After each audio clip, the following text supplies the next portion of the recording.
necesidad,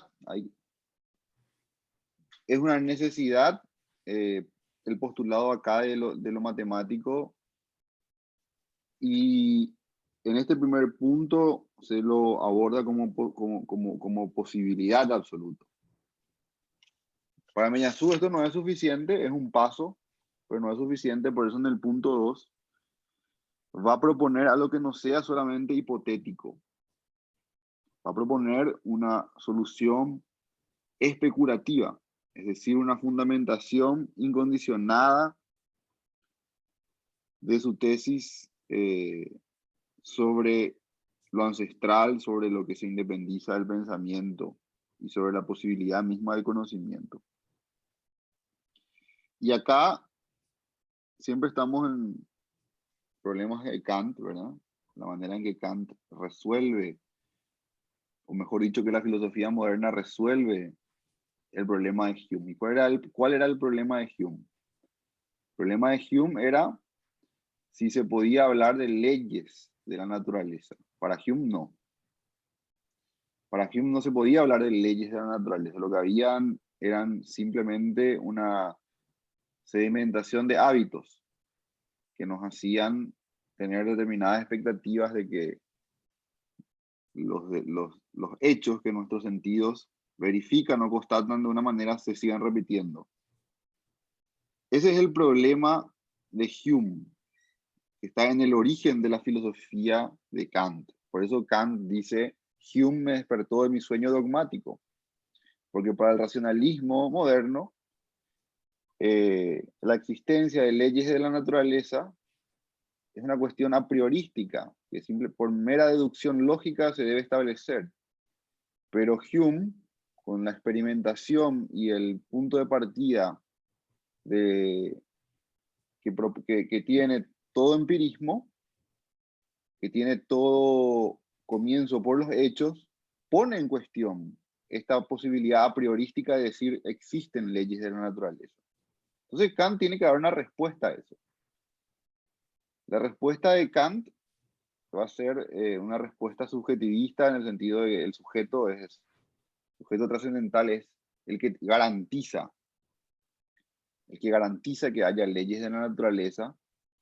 ¿Por qué? Porque si no hay leyes de la naturaleza, no hay posibilidad de que haya representación. Si no hay representación, no hay posibilidad de que haya conocimiento. Sin leyes de la naturaleza, lo que tendríamos es un inmenso caos que haría imposible la figura misma de la conciencia, la figura misma del sujeto, la figura misma del conocer, del dar sentido. Si no hay estabilidad, o si la estabilidad no está asegurada, tampoco está asegurada la conciencia. El cúmulo de sensaciones que yo tengo hoy como ser consciente, mañana puede no tener continuidad en una instancia homogénea como es la conciencia. Y puede haber una desconexión entre mis impresiones sensibles de hoy y mis impresiones sensibles de dentro de un rato. Entonces, este sujeto, que es una instancia unificadora, es lo que le permite a Kant postular la idea que las leyes de la naturaleza son un presupuesto de todo conocimiento. Bueno, Meillassoux no comparte esta lectura y busca otro criterio de argumentación de que existe estabilidad en la naturaleza, o de que existe la posibilidad de decir, acá en este punto 2, ese es el tema. Por eso dice Meillassoux, empieza diciendo, pero además el problema de Kant supone una resolución especulativa y ya no solamente hipotética del problema de Hume. Dije todo lo anterior para recordar cuál era el problema de Hume, ¿verdad? Porque hay que establecer de igual modo la legitimidad, dice Meillassoux, hay que establecer de igual modo la legitimidad de que hay en suponer que la estabilidad de las leyes naturales es absolutizable.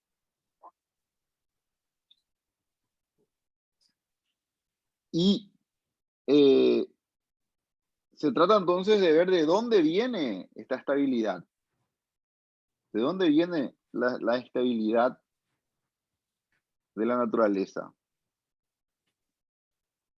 Y para Meillassoux, esto tiene que ver con el estatuto que tiene la totalidad. Lo que él desarrolló durante todo el capítulo anterior con el problema de Cantor. La idea del transfinito, del no todo, de la imposibilidad que hay de considerar que los posibles pueden ser los posibles de un todo. Los posibles siempre están, como explicaba el Meillassoux con Cantor, excediendo a la totalidad. El conjunto de los posibles siempre es mayor a la totalidad que busca contenerlas. Por ahí se explica la estabilidad y no por alguna necesidad oculta que sostenga el mundo, ¿verdad?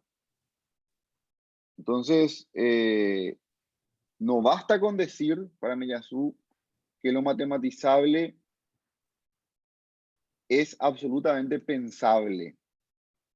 No basta decir eso, hay que justificar el carácter absoluto de lo matematizable, no de manera óntica, sino de manera ontológica. Hay que llegar a decir que la matemática, en tanto nos permite tener una axiomática, es decir, un conjunto de proposiciones que son punto de partida, que logra la estabilidad por medio justamente de que no haya una totalidad que cierre los posibles y que ese sea el fundamento de la estabilidad. Ese es el valor, el valor absoluto que tiene la matemática. Entonces, esta segunda parte de Lisa concluye con esto. Ahora bien, esto equivale otra vez a establecer el alcance especulativo de las matemáticas. El alcance especulativo de las matemáticas significa que para Meillassoux las matemáticas tienen un valor de verdad, de orden absoluto. De orden absoluto, otra vez repito, tiene que ver con que es una verdad independiente del pensamiento. O sea, equivale a establecer el alcance especulativo de las matemáticas, pero de un modo diferente a como lo hicimos más arriba. Aquí ya no se trataría de derivar el alcance absoluto, aunque hipotético, de cualquier enunciado matemático, sino el alcance absoluto y esta vez incondicionalmente necesario de un teorema particular. ¿Cuál es este? Es el que permite sostener la intotalización de lo transfinito. Meillassoux busca argumentar que esto tiene un carácter incondicionado, absoluto, no solo hipotético, no es solo una axiomática más, que es a lo que llegó en el capítulo anterior. Bueno, te puede no gustar Cantor, la axiomática de Cantor, puedes pensar en mundos donde la totalidad sí logre contener a todos los posibles, es una axiomática más, seguimos siendo relativistas. No, pero acá está diciendo, no, hay que ir más allá y considerar que esta axiomática, la de Cantor, no es una más. Es la verdad, es el absoluto, y ahora va a empezar a explicar por qué, ¿verdad? En las líneas que quedan, ¿verdad? Que son pocas, pero ahí él argumenta por qué esto no es una axiomática más. No es un marco de referencia más. No es una escala de referencia más para Meillassoux. Sino es el marco, la escala y la axiomática sin la cual no hay otras. Evidentemente que hay muchas axiomáticas, evidentemente que hay muchas escalas, pero para Meillassoux esta tiene valor absoluto.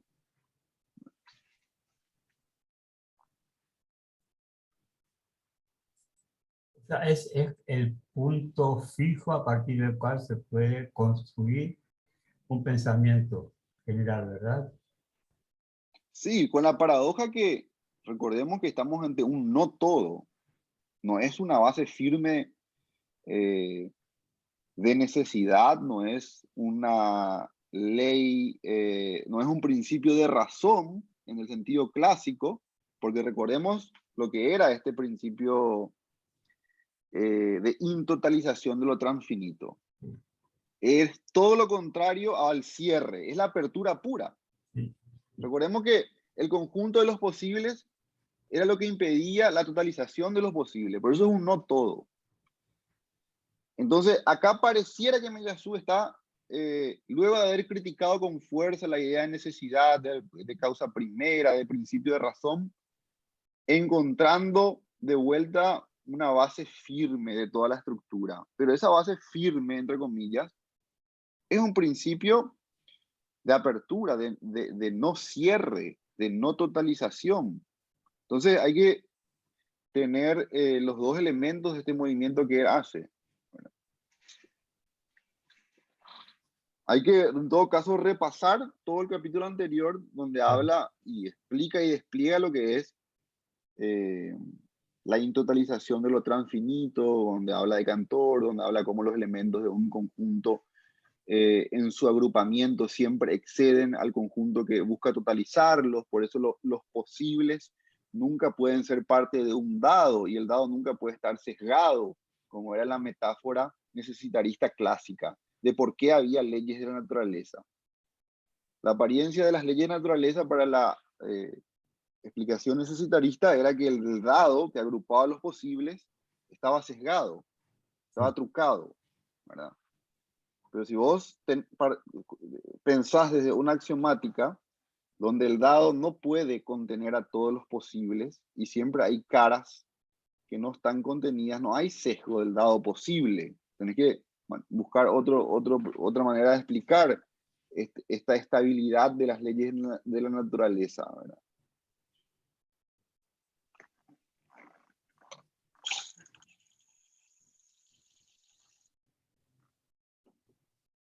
Bueno, voy a continuar. Estamos entonces ante la exigencia de una doble absolutización de las matemáticas. Dos puntos. La absolutización inherente al problema de la diacronicidad consiste en decir que todo enunciado matemático describe un ente contingente de derecho, pero susceptible de existir en un mundo sin hombre, sea que este ente se identifique con un mundo, una ley o un objeto. Se trata entonces de una absolutización que podemos denominar óntica. Los puntos. Concierne a todos los entes posibles contingentes, pero pensables como indiferentes al pensamiento para existir. Pero la absolutización del no todo cantoriano supone esta vez una absolutización ontológica y no ya óntica, porque se trata de enunciar algo a propósito de la estructura misma de lo posible y no a propósito de tal o cual realidad posible. Ahí te quiero interrumpir, Aníbal, porque es clave la diferencia. Ajá. La dimensión óntica lo único que hace es fundamentar por qué tal o cual ente puede ser un objeto, una ley, una estructura, es contingente. Eso es, esa es la absolutización óntica de lo matemático.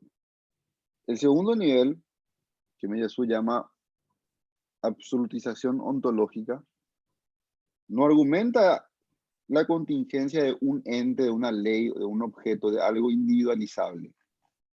Está argumentando que la estructura misma de lo posible, que cuando pensamos en lo posible,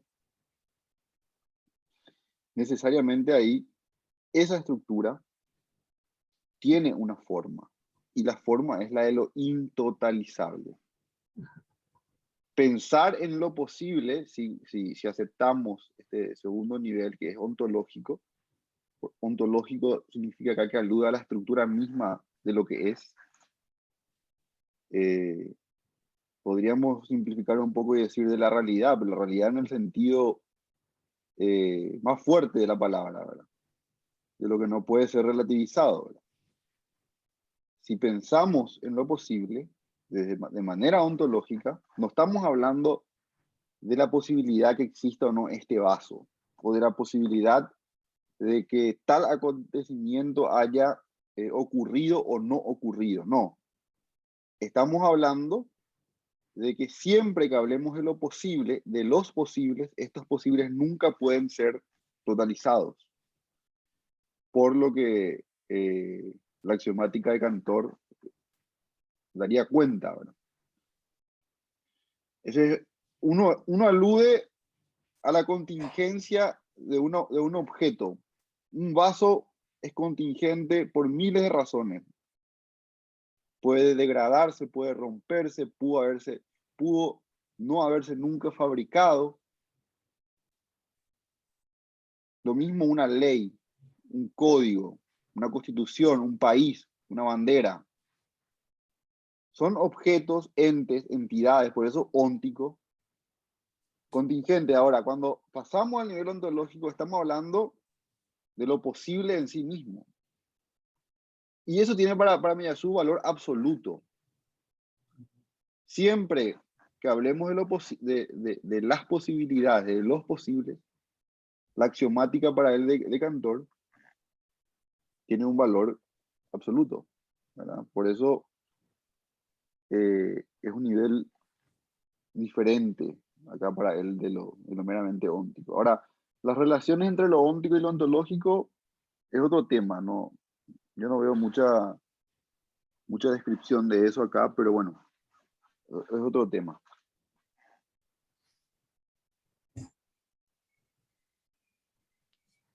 Bien.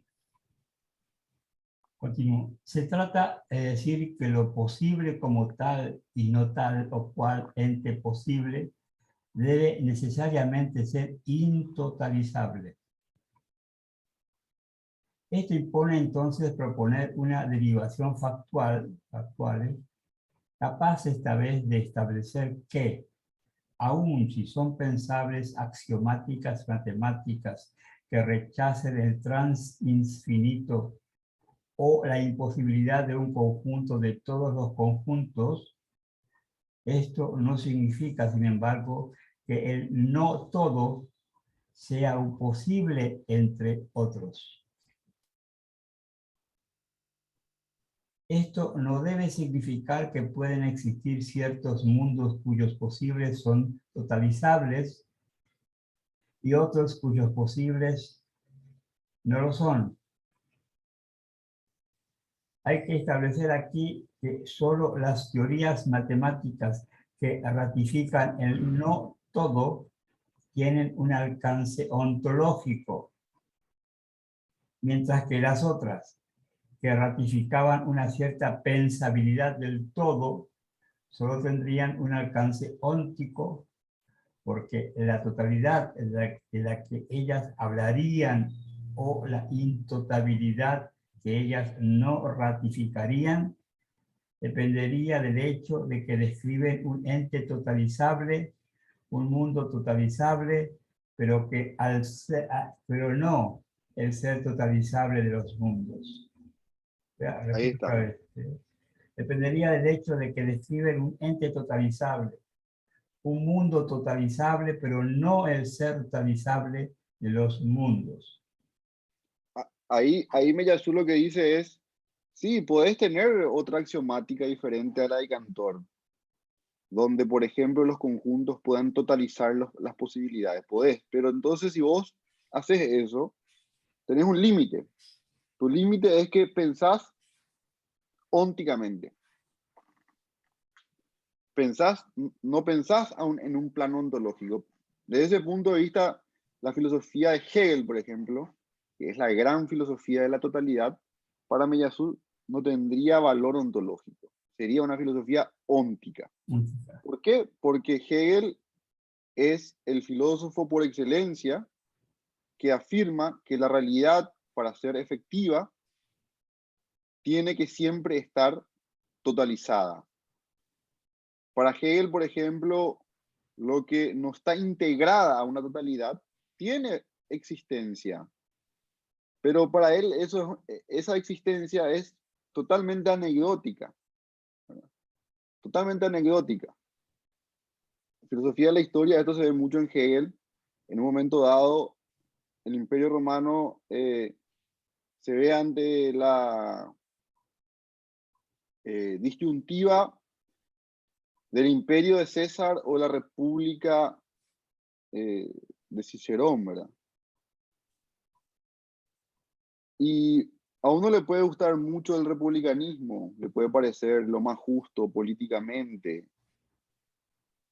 pero Hegel dice, el hombre y el espíritu de su tiempo es César, el imperio, el emperador. Eso es lo que tiene efectividad en la marcha de la historia. Entonces, ahí en todos estos razonamientos está la idea de que las cosas avanzan de totalización en totalización, ¿verdad?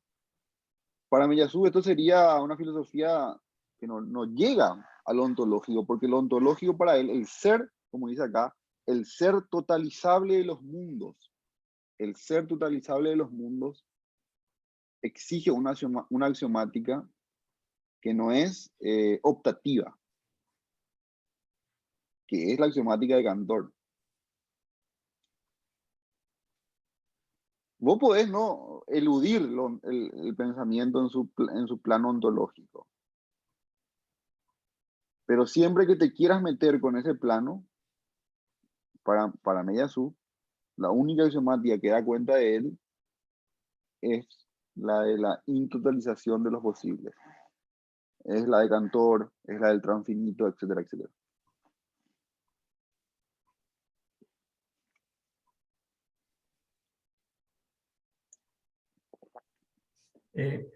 Ahí se me confunde mucho. El concepto intotalización es la cualidad totalizable o la contraria. No, es el hecho de que la totalidad nunca puede totalizar. Ah, entiendo, claro. Es intotable, no se Porque puede, claro. creo que, no recuerdo bien cómo se llamaba el compañero que participaba, que sabía de matemática, Ah, sí, Gonzalo, creo. Gonzalo, sí, sí, sí. Había explicado él muy bien cómo en la teoría de los conjuntos, los elementos de un conjunto siempre son más que el conjunto. El conjunto nunca puede totalizarlos. Proliferan los elementos en su agrupamiento posible. Si un conjunto tiene tres elementos, 1, 2 y 3, la manera en que esos elementos se agrupan siempre superan al conjunto y sus elementos uno por uno. Entonces, la parte, lo que nos enseña, para así decirlo brutamente, lo que nos enseña esta axiomática de Cantor, es que la parte o las partes en las posibilidades diversas que tienen de agruparse, 1 con el 2, 2 con el 3, 1 solo, 2 y 1, excede siempre al conjunto, excede siempre a la totalidad. Por eso es el carácter intotalizable de los posibles. Las posibilidades que hay en un conjunto siempre son más que el conjunto. Y pensar en un plano ontológico es ponerse en esta axiomática, que es la de Cantor, que es la de la teoría de los conjuntos de Cantor. Si vos no te pones en este plano y crees que el conjunto siempre puede cerrarse, estás en una dimensión óntica para Miyazu. Por más que Miyazu critique a todos los post-estructuralista, post-moderno, post que lo que sea, yo encuentro mucha similitud, no similitud, pero encuentro puntos de convergencia con un texto que fue muy célebre de Derrida, que creo que se llamaba Signo, Acontecimiento y Juego, algo así, donde Derrida hace una crítica al sistema de la lengua de Saussure y mostraba cómo el sistema de la lengua nunca podía cerrarse. Nunca podía cerrarse. Porque la frontera del sistema estaba siempre en un lugar de indeterminación con el adentro y con el afuera. Ajá. Siempre era interno-externo. Nunca se podía, había una indecibilidad en si la frontera era un elemento del sistema o algo externo al sistema. Desde otro lugar planteaba la intotalización. Claro. Miyazu está haciendo un movimiento similar desde la matemática. Le está dando un valor absoluto a eso. No cualquier matemática, sino la teoría, la axiomática kantoriana más que la matemática. Y está elevando esto, si se quiere, a filosofía primera. Y bueno, ese es más o menos el movimiento, y eso es el absoluto que tanto busca su libro desde el comienzo, ¿verdad? Y eso es lo que te permite ver lo ancestral. Claro. Está todo unido, ¿verdad? Cantor, no totalización, ancestralidad, salida de la correlación, porque esto lo que te está dando es algo que se independiza del pensamiento. Ahí hay una deuda, sí, de Miyazu con Descartes, ¿verdad? Como vos preguntabas, Aníbal. En páginas anteriores, es algo muy claro lo que dice Miyazu. Dice en la página 198, solo para recapitular un poco, dice, Descartes en suma ratifica que la naturaleza es sin pensamiento y entonces también sin vida, puesto que ambos para él son equivalentes, y que el pensamiento puede pensar vía las matemáticas semejante naturaleza desubjetivada. Pero este alcance absoluto de las matemáticas se funda en Descartes, ¿verdad? Se funda en la demostración metafísica de la existencia de un Dios soberanamente perfecto que se supone veraz y único capaz de garantizar la potencia de verdad de la nueva ciencia. Después, a continuación, va a decir Miyazu que él lo único que no está de acuerdo con Descartes en este último punto. Él también cree que la matemática es la vía de acceso a lo absoluto, que la matemática es la vía de acceso de una verdad sin pensamiento y sin vida, como lo es la ancestralidad, pero él no cree que la matemática descanse en un Dios soberano y veraz como única garantía para que no nos confundamos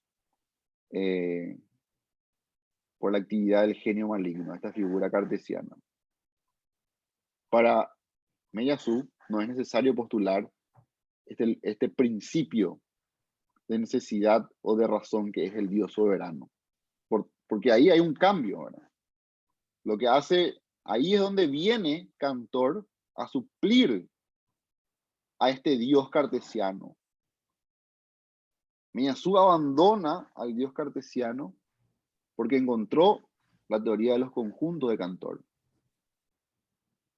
Pero ambos comparten, Miyazu como Descartes, este proyecto de pensar una naturaleza, una realidad, un en sí desubjetivado, inhumano, en el sentido de que independiente de lo humano, no cruel, sino independientemente de lo humano. Y bueno, creo que con eso está más o menos puesto sus líneas finales, ¿verdad? Bien. Vemos entonces que la resolución especulativa del problema de Kant debería pasar por una derivación del alcance absolutorio de las matemáticas, capaz de resolver el problema de la diacronicidad y el problema de Hume. La resolución del primer problema tiene como condición una resolución especulativa del problema general, sin lo cual la ciencia pierde su sentido intrínsecamente copernicano. Mientras que la resolución del segundo problema exige una resolución no metafísica del problema general, sin lo cual la ciencia se pierde en los misterios de la necesidad real. Tanto uno como otro exigen entonces una resolución factual del problema en la medida en que lo factual se defina como el espacio mismo de una especulación exclusiva de toda metafísica.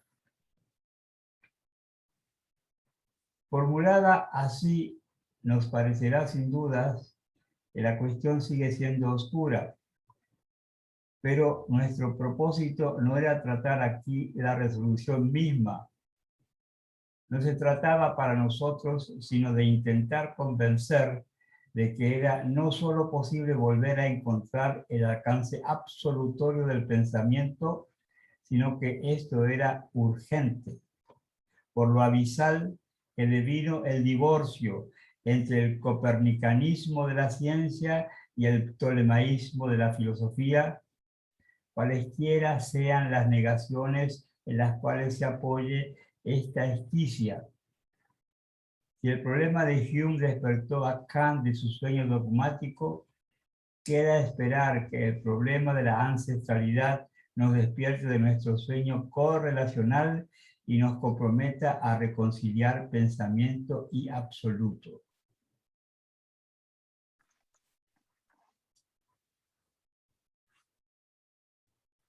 Se podría pensar que siempre que se queda abierto un más allá incognoscible.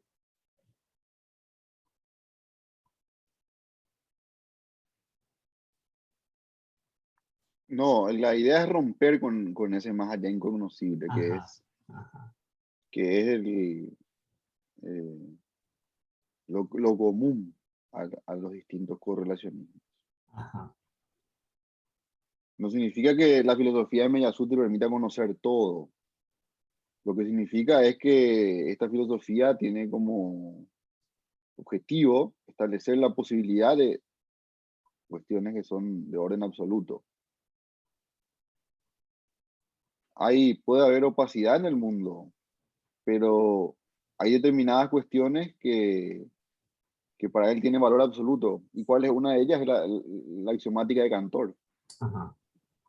Sin la axiomática de Cantor, por derivación, no puedes entender, para Meillassoux, el problema de la ancestralidad. Sin la axiomática de Cantor, para Meillassoux, no puedes entender lo que es realmente el absoluto, lo que es realmente un punto de partida, lo que es realmente una verdad. Entonces, yo diría eso, ¿verdad? Es muy clara la metáfora final, así como a Kant, Hume le despertó de su sueño dogmático. Repito, ¿cuál era el sueño dogmático? El sueño dogmático era el sueño racionalista de que se puede conocer a partir de un a priorismo, a partir de principios que sean independientes de la experimentación. El empirismo le da a Kant otro punto de partida. Punto de partida de la experiencia.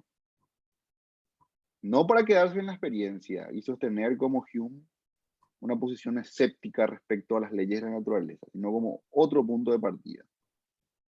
Bueno, del mismo modo en que ese empirismo humiano le despertó a Kant de su sueño dogmático, Meillassoux acá lo que está diciendo es que el problema de la ancestralidad debe despertarnos de nuestro sueño correlacional. Por todo lo que vimos a lo largo del libro, por todos los problemas y los desafíos que plantea la ancestralidad. Y la única manera para dar cuenta de la ancestralidad es manejándose con esta axiomática kantoriana que tiene valor absoluto. No solo como hipótesis, como dice él, ese es el plano óntico nomás, sino de manera incondicionada. Para Meillassoux, la estructura de la realidad se confunde o se asimila a esta axiomática de Cantor. Eso, más o menos por ahí va la conclusión. A mí me sorprende, la verdad que debo decir que no estoy muy de acuerdo con buena parte de... ¿Aló, me escuchan ahí? Sí. Ahora Ahora sí. sí. Sí. Yo debo decir que no estoy muy de acuerdo en general con algunas cosas del autor, pero sí asumo como maravilloso regalo, por ejemplo, el tema de la necesidad, que creo que es una vuelta de tuerca que es re interesante sacarla, digamos, del centro del pensamiento, porque permite abrir todo un abanico de cosas que hasta entonces, hasta que lo formulan en esos términos, no permiten acceder, digamos, a ese abanico de cosas. Eso me parece brillante, digamos, ya a nivel de resumen del libro entero. Lo que no me termina de cerrar, y lo voy a decir de manera fea, es la fe en las matemáticas que pone, digamos, que me parece que es la única cosa en la que no hace lo que ha venido haciendo durante todo el libro, que es ponerla en jaque, ponerla en crisis.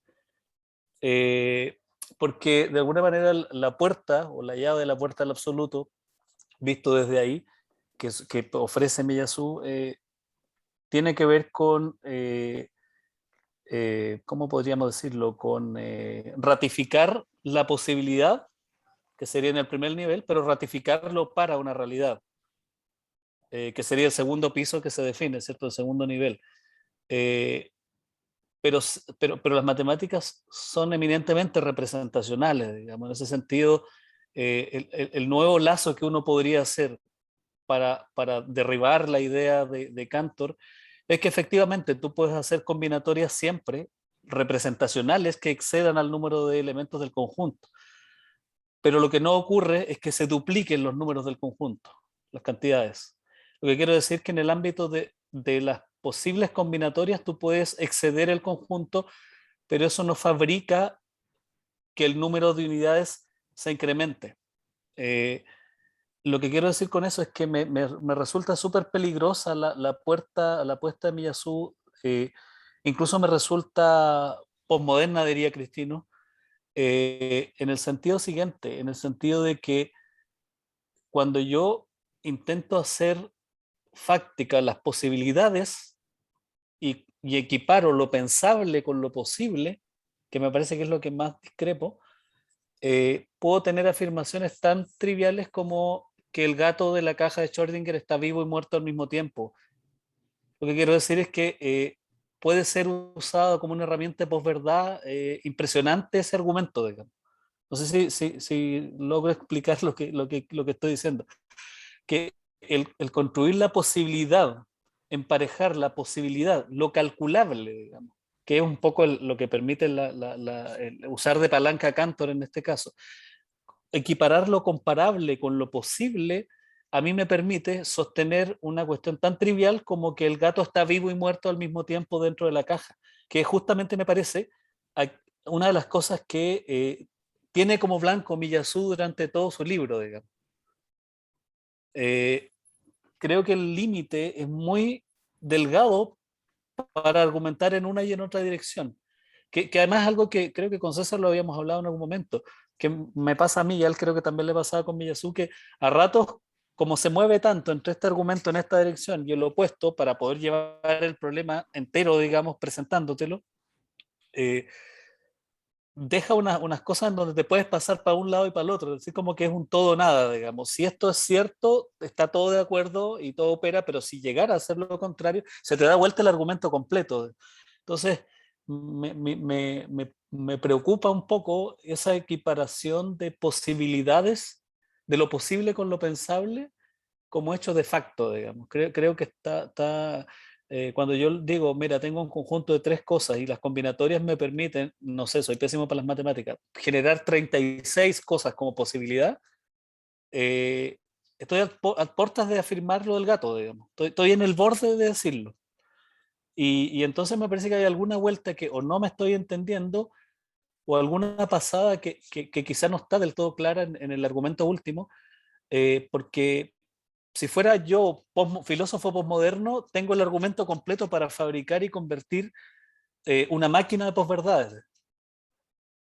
No sé si logro Sí, mostrarlo. Quizás es sí, alguna pasada que no me queda clara. no, yo creo que ahí, Mauricio, es la función que cumple cada argumento, me parece. Lo que vos sostenés es una posibilidad, pero tenemos que leer en conjunto. O sea, voy a oficiar de abogado de Miyazu, tenemos que leer en conjunto. Tenemos que leer en conjunto porque a él le interesa afirmar lo que vos sostenés y con fuerza lo tiene que afirmar porque hay un riesgo de que se lo acuse de volver a un necesitarismo cuando está hablando de una axiomática que tiene valor absoluto. Entonces, lo que se le podría decir es, pero vos todo el tiempo estuviste diciendo que justamente hay que destruir el principio de razón y el principio de un ente incondicionado. Lo que Miyazu hace contra eso, contra este argumento, esta objeción, es decir, no, pero yo no estoy postulando a ningún ente como el punto de partida, como el fundamento. Mi fundamento no es un ente, y mucho menos un ente necesario. Mi fundamento es la intotalización de todo lo posible, porque ese es, de esa manera, yo puedo decir que lo único necesario es la contingencia, si no se cae esa argumentación. Ahora, dicho eso, él después hace como una serie de derivaciones de este principio, y uno de ellos, no sé si se acuerdan, es la imposibilidad de relativizar el principio de no contradicción, que tiene que ver con lo que vos decís del gato, creo, de Schrödinger, ¿no? Para Miyazu, al menos uno, así él argumenta, el principio perdón, el principio de no contradicción tiene valor de verdad absoluta. De ahí eran sus críticas a la dialéctica hegeliana. Para Miyazu te diría, es Hegel, es la dialéctica, la que es una máquina de la posverdad. ¿Por qué? Porque en la dialéctica, dado que se basa en el principio, perdón, en la contradicción y en que algo puede ser A y no A al mismo tiempo, ahí es donde una cosa, todo el tiempo puede ser una cosa y la otra, pero él plantea la inviolabilidad del principio de no contradicción. ¿Verdad? Entonces, creo que toda la cuestión es el orden de argumentación y el orden de razones. La intotalización de los posibles en este momento cumple una función específica: evitar inmunizarse contra el ataque de regreso al necesitarismo de Miyazu. Al menos yo así lo leo, ¿verdad? Pero es un problema. Sin duda es un problema. Otra cosa, yo no sé si diría que Miyazu glorifica o sacraliza las matemáticas, la matemática en general. En todo caso, la axiomática de Cantor, pero no la matemática en general, ¿verdad? Porque él claramente está diciendo, sí, uno puede tener otra axiomática. Yo lo que quiero, a mí lo que me interesa fundamental es que esta axiomática en particular tiene un alcance y un valor absoluto, ontológico, porque justamente permite pensar la estructura abierta o intotalizable de lo real. Yo haría esa distinción. Sí, yo solo lo asocio a las matemáticas porque esa lógica de Cantor está presente en otras estructuras de las matemáticas. De hecho, lo que hablábamos el otro día, este infinito muy común para los matemáticos de producir un infinito entre 0 y 1 en función de fragmentar, digamos, abstractamente eso en infinitas posibilidades, tiene también una palanca similar, que es decir, es hacer una operación mental de lo posible, o sea, posible y equipararla, o sea, con lo pensable. Entonces, y eso uno lo puede ver en distintas baterías matemáticas, pero sí, tiene razón. Él lo que defiende efectivamente el principio de Cantor. Solo lo generalicé por eso, digamos, porque es un elemento que uno puede pesquisar incluso en distintas matemáticas, ni siquiera en un grupo específico de matemáticas.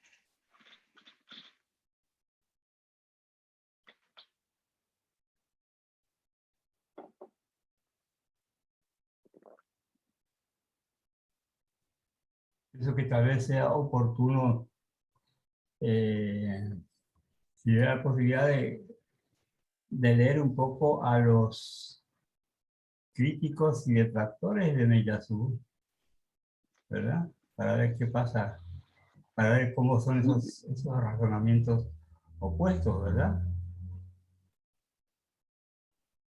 Pero eso pienso que puede ser para otro tema.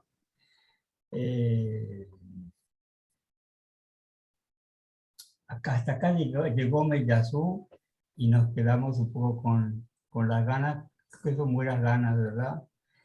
Y yo no sé, no tengo mucho tiempo tampoco, pero no sé si no es el momento oportuno como para que los participantes de alguna forma se manifiesten un poquito, a ver qué les pareció esto y qué recomendarían, y si estamos dispuestos a continuar el año que viene, o cómo es eso, ¿verdad? Un poco. ¿Qué tal? Yo quería hacer una consultita justamente respecto a entonces la postura de Meillassoux, como se llama, justamente realista, pero existe el vínculo. Quería preguntar más que nada, ¿la matemática puede ser considerada una manifestación?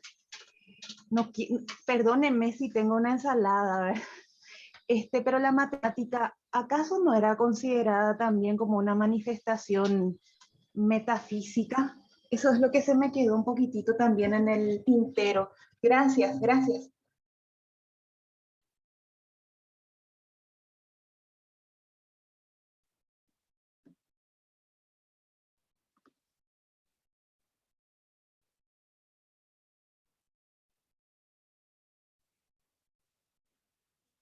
Yo no sé, yo no estoy en condiciones de responder eso. Me voy a limitar a decir lo que ya le dije a Mauricio. Yo creo que, yo no sé cuál es la opinión de Meillassoux en general de una historia de las matemáticas. Su interés es Cantor. El resto no sé, no. A él le interesa de las matemáticas de Cantor, eso viene de su maestro Badiou.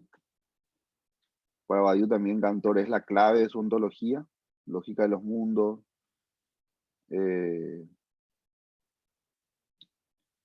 Hay toda una discusión ahí eterna, ¿verdad? Husserl es un filósofo para mí muy importante por la crítica que hizo al psicologismo en sus primeras investigaciones lógicas. ¿Cuál es la tesis del psicologismo? El psicologismo lo que dice es que la matemática no tiene validez universal porque todos sus resultados dependen de las operaciones empíricas de la conciencia. El objetivo de Husserl fue destruir esa idea y tratar de fundamentar las matemáticas como idealidades. Yo creo que Meillassoux es tributario no solo de Husserl ahí, aunque no lo reconozca. Ese es el Husserl, de hecho, ese es el Husserl menos correlacionista y más logicista, ¿verdad? El que escribe eso en los prolegómenos de las investigaciones lógicas, que es un Husserl muy cercano a Frege también. Otro que argumenta fuerte contra el psicologismo.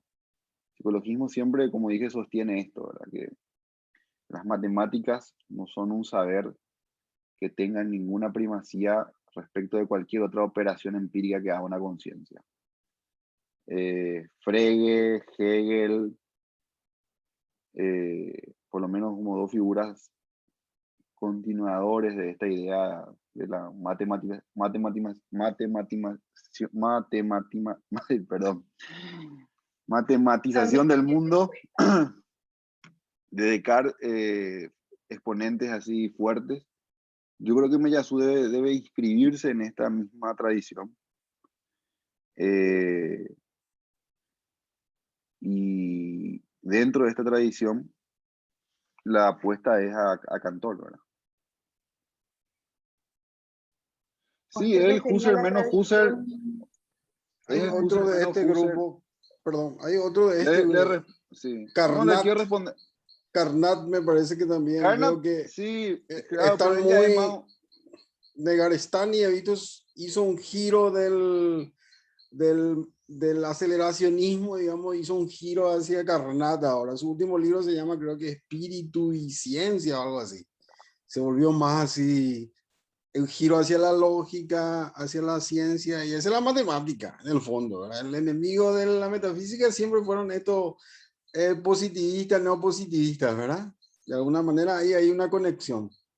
Hay miles de Carnap ya, bueno, el Círculo de Viena, toda la discusión de la posibilidad de formalizar el pensamiento, de romper con el lenguaje natural, de poder llegar a un lenguaje meramente proposicional, una serie de discusiones que toda una tradición de la filosofía que para mí se resume muy bien en la crítica al psicologismo, ¿verdad? El adversario es el psicologismo, no la psicología como disciplina. El psicologismo en este contexto designa esta idea de que El fundamento de las matemáticas son las operaciones empíricas de las conciencias.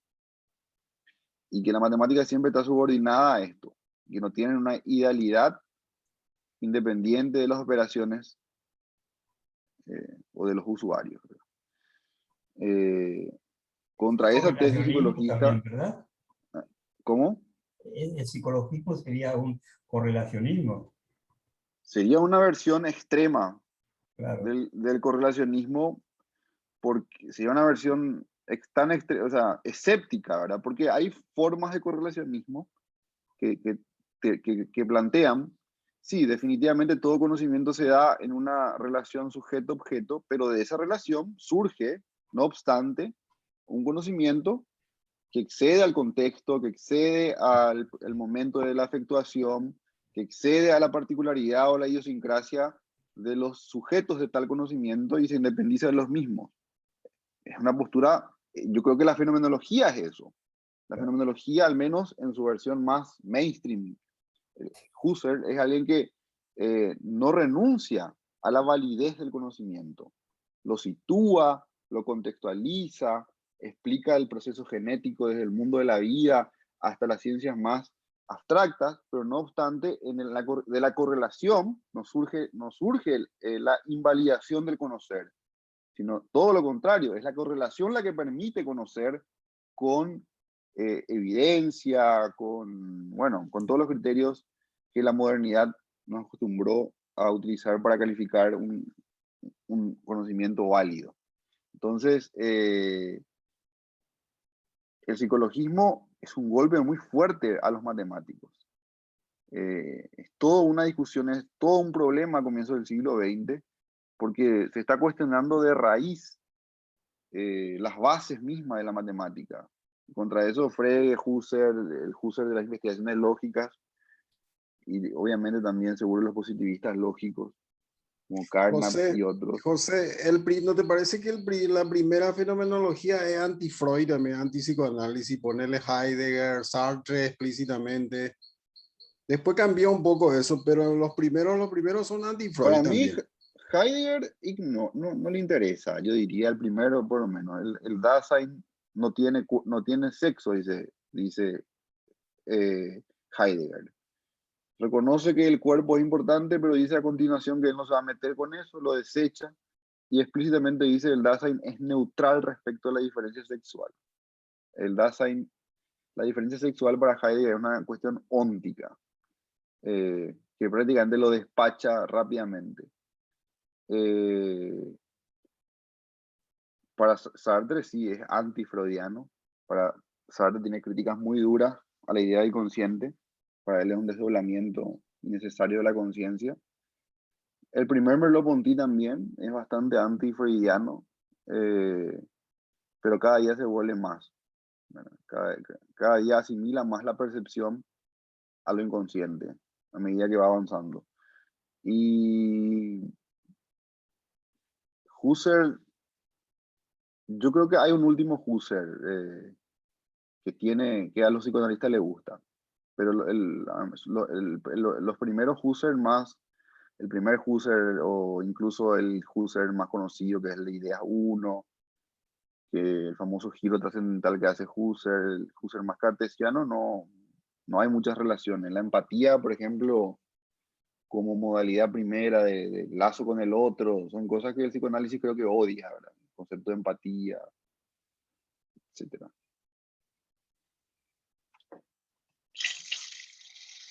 ¿Llegaste a leer vos el guión de Sartre del Freud? Una película No, que debería durar 5 horas, le dio a Houston. Houston hizo genial el guión, pero era infilmable 5 horas. Era el Edipo nomás, agarraba el Edipo y mostraba todos los errores de Freud a lo largo de la película. Era como una tesis. Pero después hizo una versión abreviada Houston que ya ha mutilado el guión de... Pero el primer guión, según cuenta Houston, eran como calculando él 300 páginas, calculando un minuto por página, eran como 5 horas. Era infilmable. Pero vale el texto, habría que mirarlo, no sé dónde existirán esos textos. Es decir, discutía con Freud, no es que lo despacha nomás, no me interesa. Sí, sí, es decir que eso es interesante en ciertos filósofos, no es que no habla directamente de los autores que no le interesa, ¿verdad? Sino que discute, ¿verdad? Sartre discute muy fuerte en El ser y la nada, pero discute también con una lectura de Freud, que es una lectura más causal.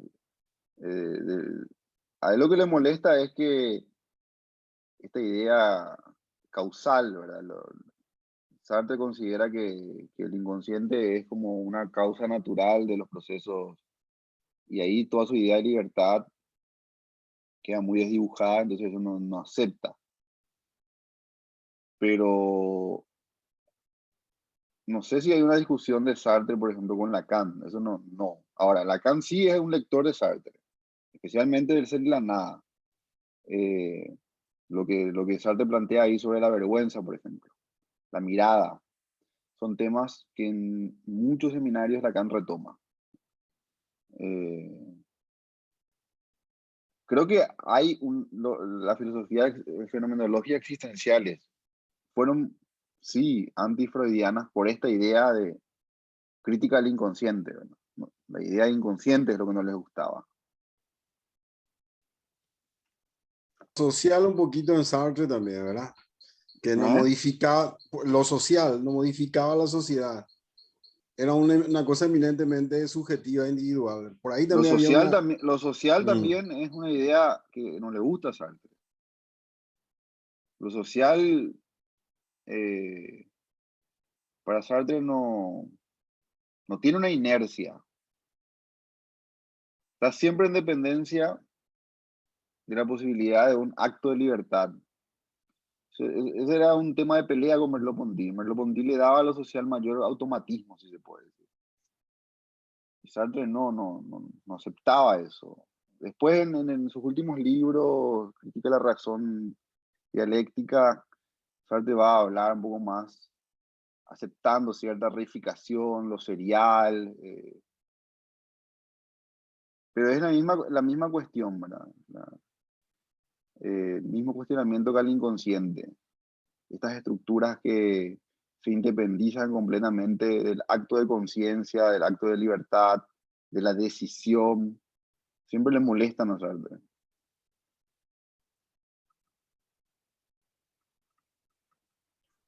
Una pequeña consulta, ahora que, bueno, tengo que empezar estoy haciendo algunas lecturas sobre Spinoza, pero muy incipientes. ¿Cómo quedaría entonces? Yo sé que el tema de denominar geometría spinociana no es una cuestión 1000% matemática, pero Spinoza puede entonces ser considerado también un correlacionista. Ese es mi afán clasificatorio, no más que pregunto. Me dejan las nubes, te juro, me dejan las nubes, esos desdoblamientos que hay de él, ¿verdad? No sé cómo lo tendría Meliasú a él. No hay casi referencias. En este No libro hay, creo que no hay una sola cita. Ah, Spinoza, sí. Vos sabés que Spinoza a mí me dejó en el aire, ahí tratando de ver en qué equipo está. Para Heidegger es ontoteológico, ¿verdad? El ejemplo de lo ontoteológico. Pero yo creo que cuando discute con Deleuze aparece la crítica de Spinoza, creo que es Meliasú, en alguna de sus cursos. Puede ser. Porque Deleuze tiene su tesis sobre Spinoza, creo. La expresión, creo que el Deleuze tocó la expresión según Spinoza. Y hay esos desdoblamientos, para mí es una especie bueno, por algo le llama geometría, pero realmente Spinoza parece no partir de una especie de, no sé, ese su todo al final es partir de una nada, eso es lo que no me queda muy, se me mezcló todo, ¿verdad? Por eso no más pregunto.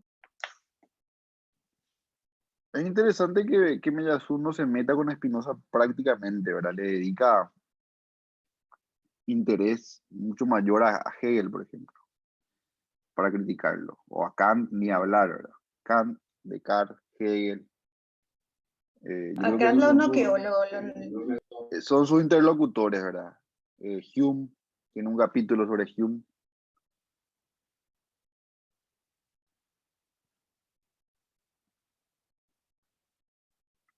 Porque Spinoza está volviendo muy fuerte creo que muchos asistimos a estos seminarios sobre ecología, los que hubo a mediados de este año, ¿no? Empieza a surgir muy Spinoza en cuanto a temas de medio ambiente y todo eso, justamente porque tiene una visión un poco, no sé, o sea, es una visión en la cual el sujeto, esta forma, o sea, es un desdoblamiento de un todo otra vez, ¿verdad? El tratado teológico político, lo que yo sé que es misógino, así que no sé. No, no hay problema con eso. Él parece que era bastante afable, calladito así. Viste que me parece que no era mal tipo. A mí me gusta Chiquitito. a mí me gusta el decreto de expulsión de la sinagoga de Ámsterdam. Me parece un poema hermoso. Ese sí nos puedes compartir, vamos a mirar ahora en el grupo. Respecto a lo que decía, no sé qué para el año que viene, ¿verdad? Buscar críticos de Meñas es medio difícil porque no hay muchos textos en español, me parece. Hay más en inglés, francés. El español es una lengua muy esquiva, no sé qué término usar. Filosofía. Bueno, Italiano, de repente hay más cosas. No sé.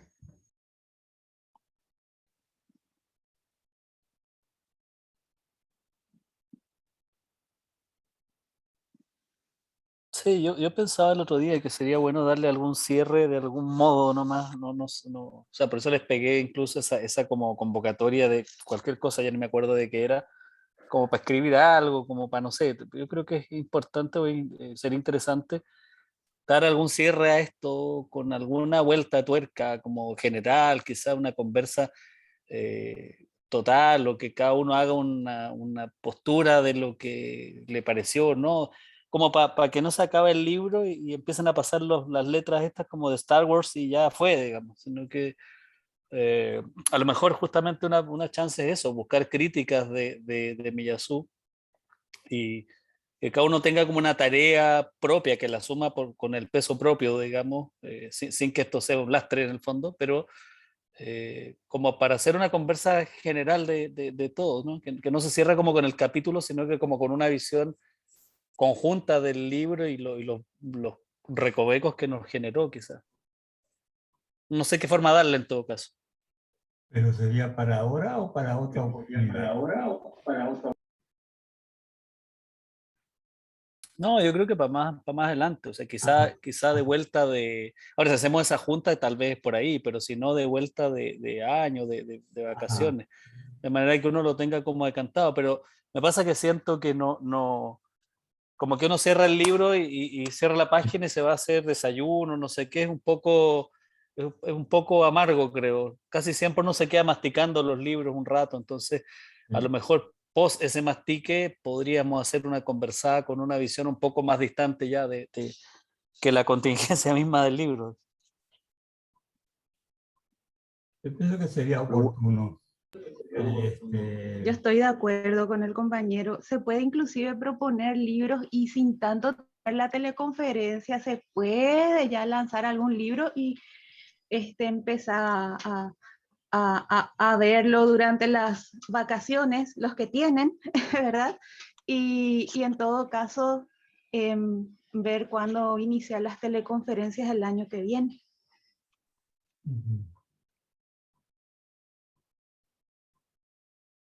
Sí, yo además quería proponer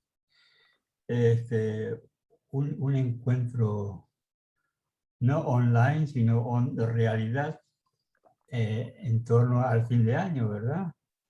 Para sí, conocernos, para vernos de verdad, porque esto es demasiado telemático ya, le falta algo. Entonces, en principio quería nos pusiéramos de acuerdo hacia, qué sé yo, 20 de diciembre más o menos, ver un poco cómo andamos de posibilidades, cómo andamos de ganas, ¿verdad? Y tomar algo y brindar y también conocernos.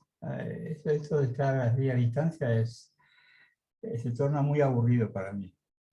Y ver las posibilidades también de compartir ideas. Un banquete platónico. Un banquete platónico, perfecto, ¿verdad?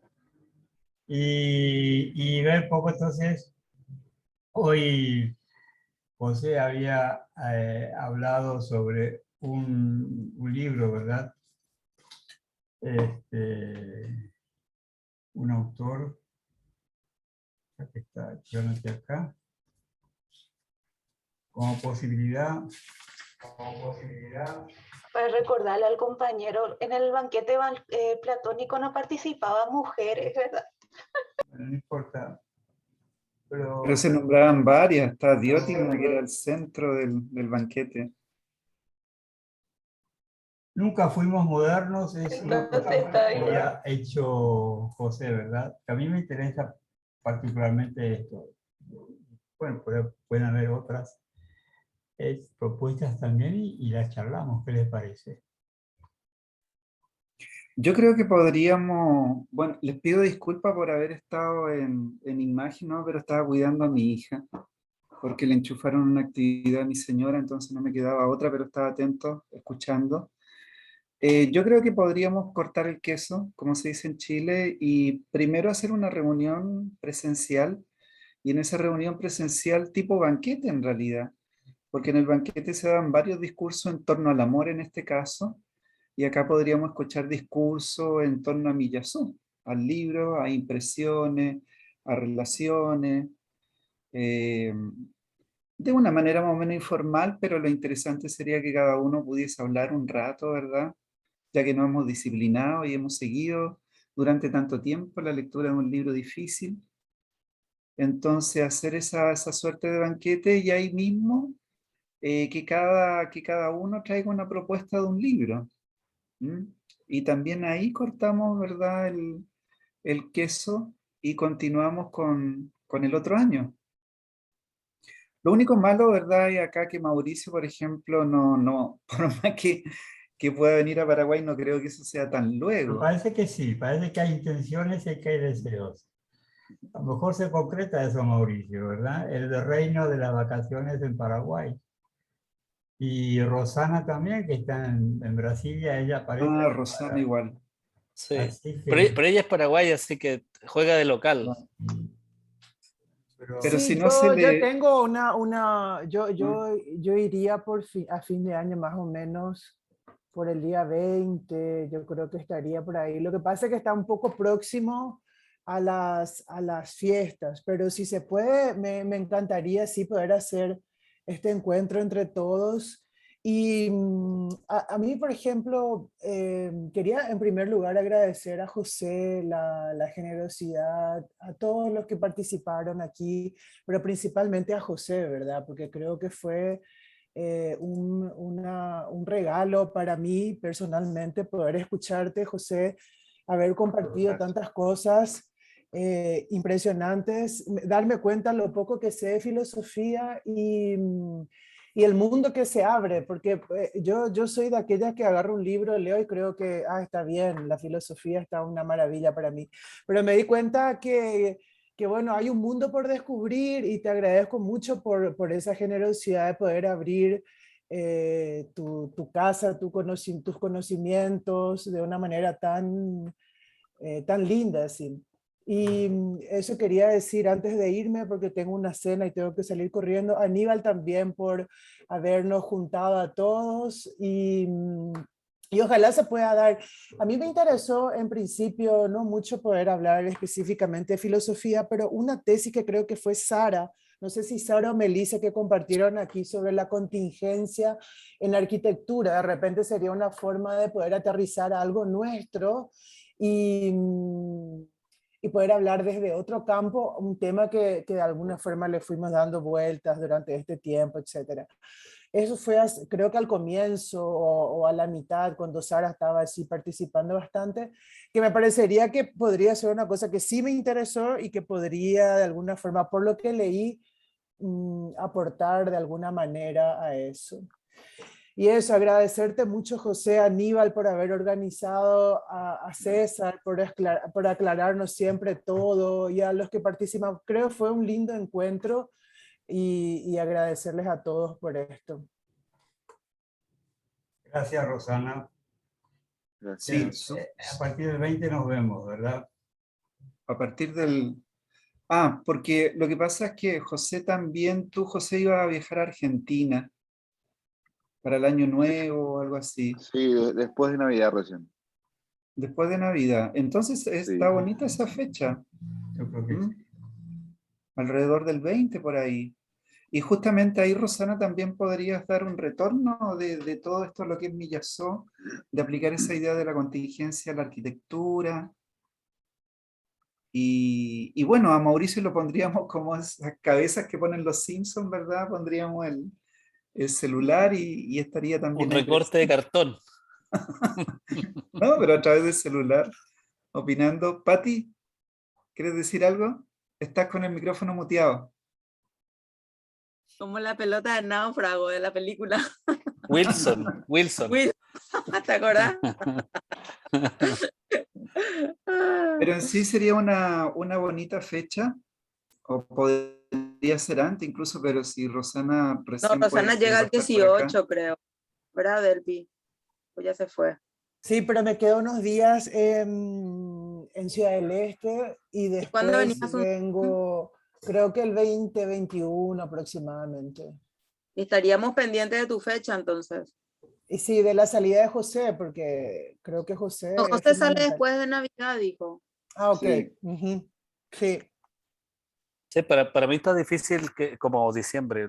Quizá enero, febrero me resulte más fácil, pero como decía, tengo que organizar las fechas de todos aquí, así que está difícil. Pero nada, igual le voy a dar una mirada a los pasajes, de repente aparecen cosas entretenidas. Por ahí te aparece un pasaje barato que puedes hacer el vuelo así de Claro. uno. Podría dejarle el libro a Cristino. Mientras me salga más barato que el envío por tierra del libro, ya conviene el pasaje. Entonces podríamos dejarlo así, con una fecha tentativa entre el 20 y el 21 más o menos. Entre el 20 y el 22 dejamos. Unos días antes nos comunicamos, una semana antes del 20, Claro. para ahí combinar fecha, hora, lugar y todo eso. ¿Qué les parece? Perfecto. Sí. Para mí fue una experiencia súper positiva. A mí lo que me trajo esto así como cosa patente es abrir un infinito en cuanto a pensamiento y conocimiento, ¿verdad? Y quedarme asombrado ante todo aquello, ¿verdad? O sea, en la medida en que voy conociendo más cosas, el horizonte se agranda y se vuelve cada vez más angustiante porque es tanto lo que falta por saber que, bueno, pesa, pero da gusto. Y además, también pienso que tuvimos un grupo de amigos intelectuales muy buen nivel, a nivel personal, a nivel intelectual, a nivel grupal. Así que de mi parte muy agradecido y lo vivo como un logro positivo esto de este año. Muchas gracias. Gracias. Y yo también quiero agradecerle a Aníbal que me invitó y que me abrió también para que yo pueda invitar a otras personas y bueno, y así nos metimos los arquitectos un poco acá, metimos las narices, ¿verdad? Entonces le agradezco mucho a Aníbal y obviamente a José y a César y a Cristino que siempre estuvieron participando, a Gonzalo, a todo el grupo, ¿verdad? Que realmente fue un atravesar bien esta aislación, pero de una manera más educativa, ¿verdad? Me gustó mucho y por eso les insto a que continuemos el año que viene con algunas otras cosas, ¿verdad? Eso. No sé si les comenté que en el 2015, en el suplemento cultural de ABC, yo leí el artículo de José sobre Mellazú. Y entonces, cuando viajé a Buenos Aires compré el libro y lo intenté leer y no entendí nada.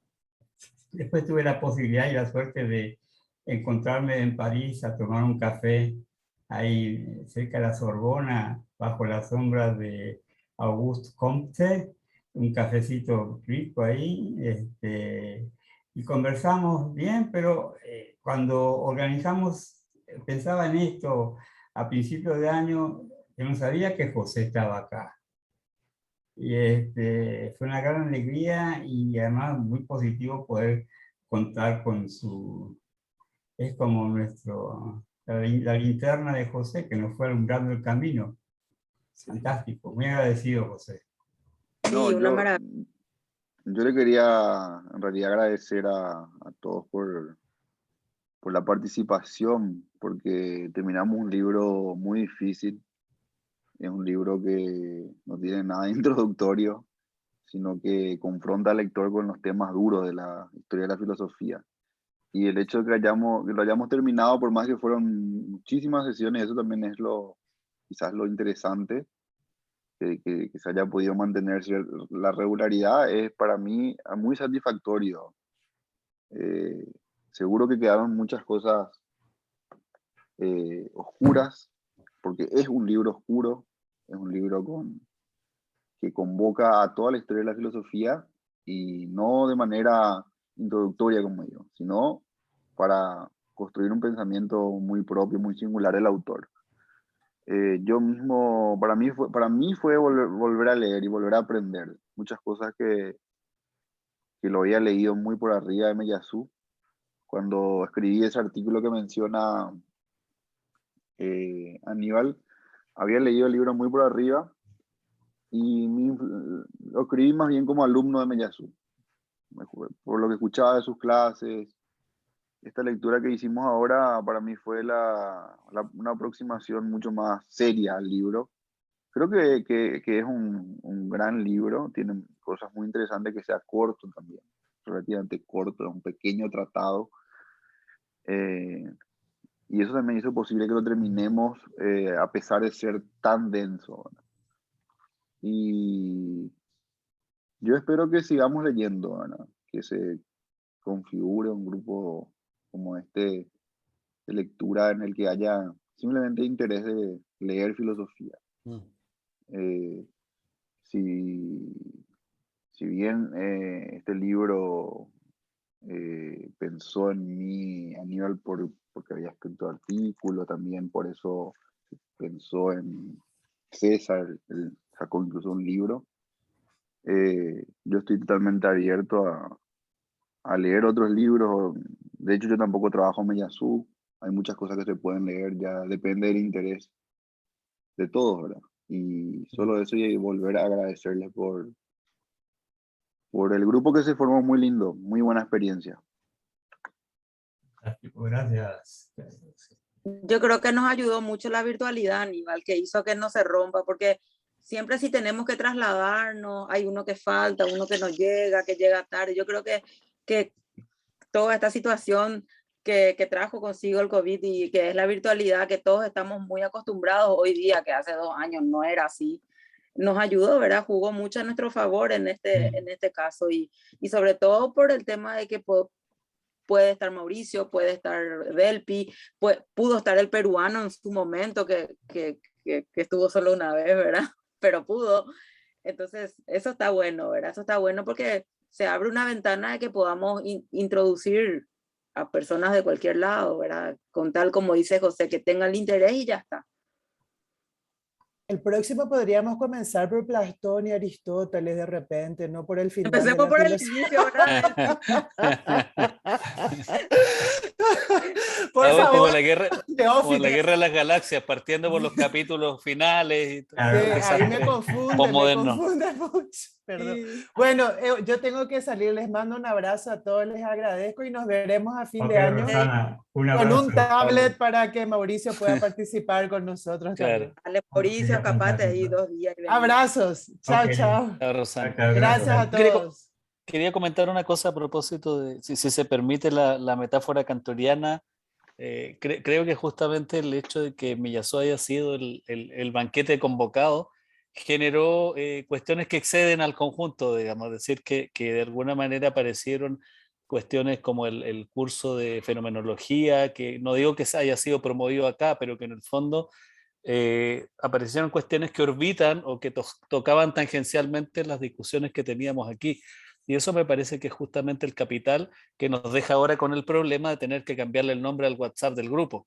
Es decir, ¿cómo hacemos porque surge un algo que excede al conjunto Miyazu, digamos? Y puede ser el Y, grupo de lectura de filosofía y ya. claro, a secas. Nosotros con No, un pero grupo los de, arquitectos queremos diseñar un nombre lindo, ¿verdad, Mauricio? con logotipo y todo, o sea, siempre metiéndonos en Claro. problemas.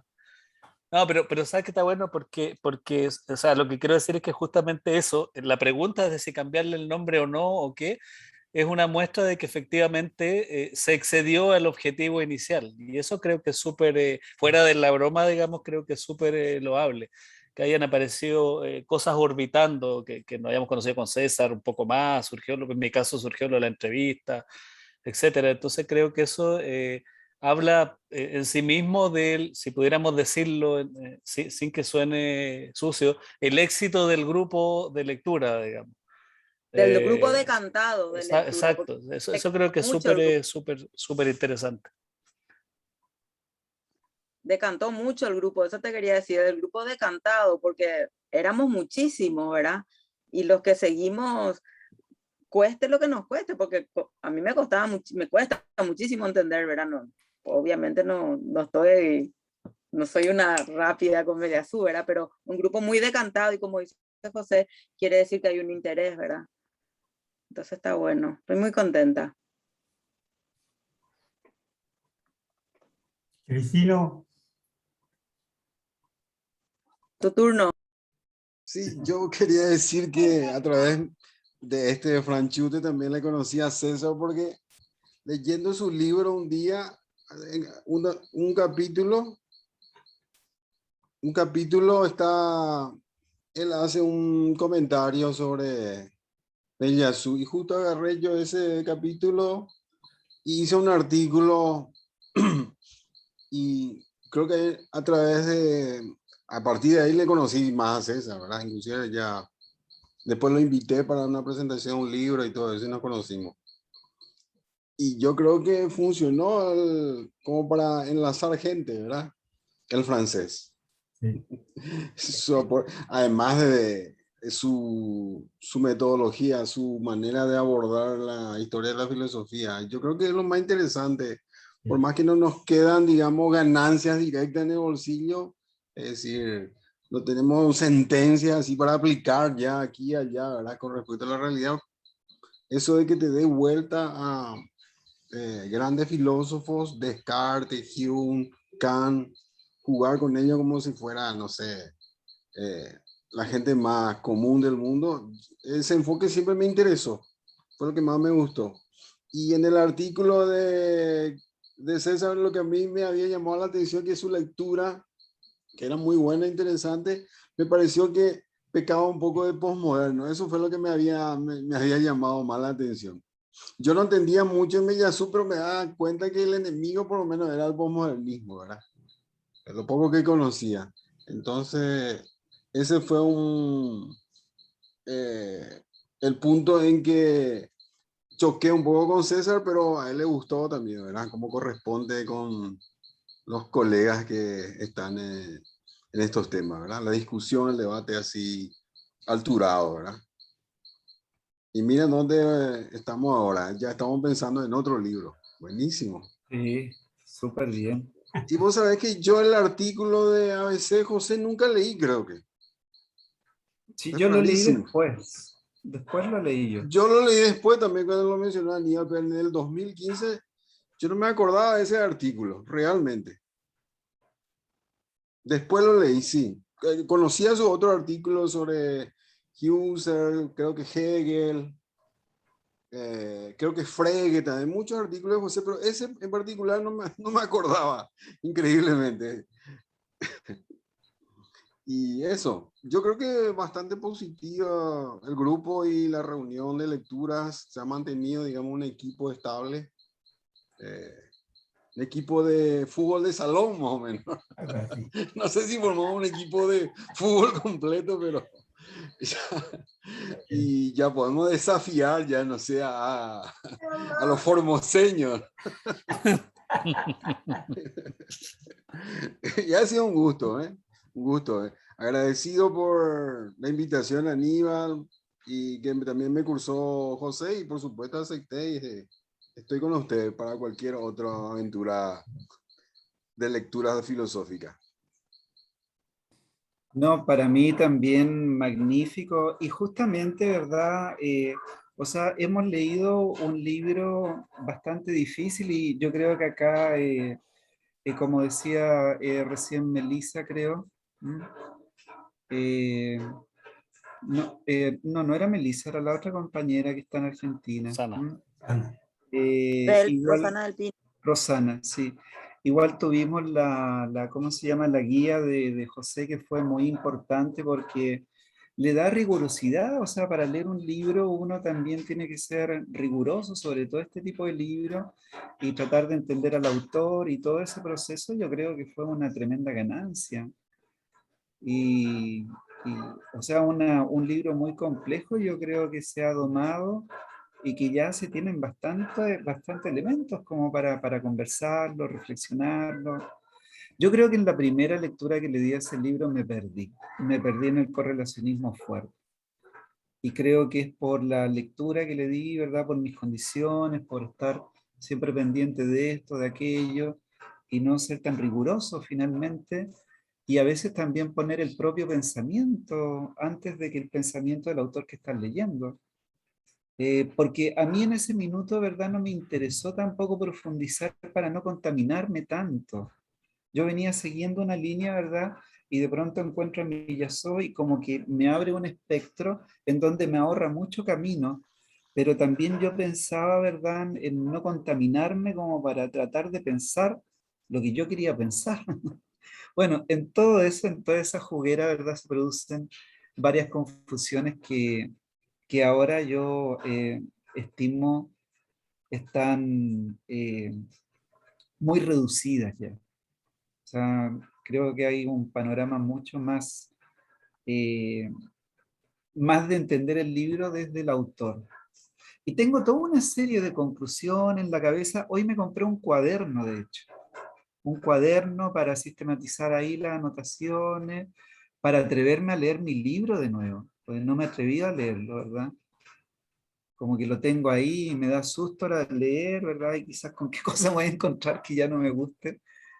Entonces quiero hacer ese trabajo de sistematizar. Y bueno, aparte de eso, lo interesante, ¿verdad?, del grupo es lo que cada persona va aportando igual.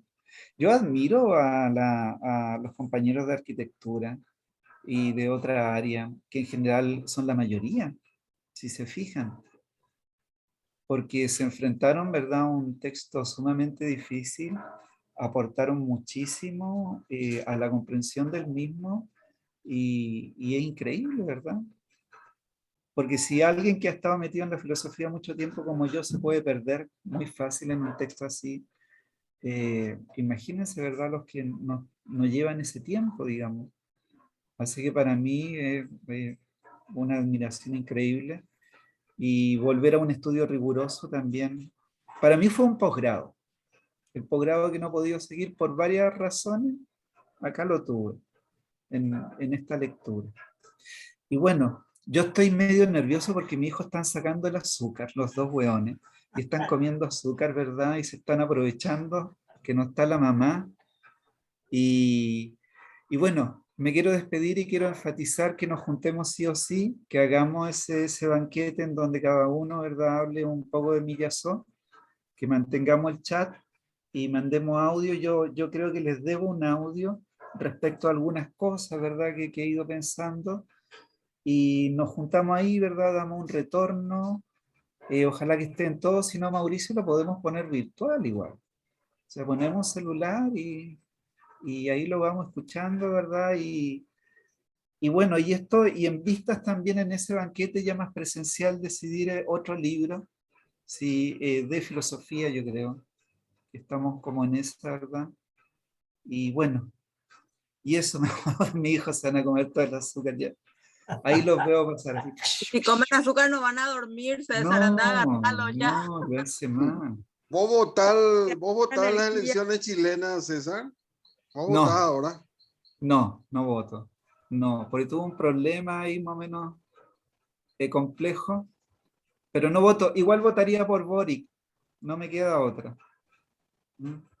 De votar lo haría por Boric. Bueno, un abrazote para todos. Nos vemos Gracias. entonces. Yo salgo. Chao. Chao Mauricio, Gracias, César. Cristino, Aníbal, José, Pati, Chao, Melissa. Suerte. Y a mediados Chau, de chau. diciembre nos vemos, ¿ok? Chao, César. Nos hablamos. Esperamos el video. Todos. Muchas gracias. Chao, chao. Chao, Bueno, estamos chao. cerrando entonces. Bueno, ¿Qué ¿Cierto? tal Hasta YouTube? luego. Preparamos- Chao a todos. adiós, Chau, chau. gracias. Gracias a todos. Gracias. Gracias, José. Suerte. Adiós, Melissa.